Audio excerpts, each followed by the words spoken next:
doğru inkişaf edir. Hindistan və Pakistan arasında artan gərginlik Asiya fond bazarlarına mənfi təsir göstərir. Hindistan indeksləri ucuzlaşıb. Pakistan tərəfini Hindistanın 24-36 saat ərzində hərbi zərbə endirə biləcəyi barədə xəbərdarlığı investorları ehtiyatlı olmağa vadar edir. Cənubi Koreyada isə artan siyasi ixtişaşlar ölkənin aparici indekslərinə təzyiq yaradıb.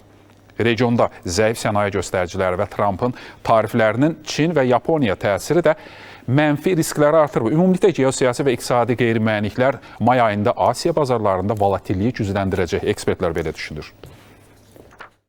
Gərginlik pik həddə çatsa da belə nüvə silahından təbii ki istifadədən söhbət gedə bilməz. Çünki nüvə silahının mövcudluğu belə ondan istifadəni əks tərəfin istifadə etmək arzusunu heç endirən bir amildir.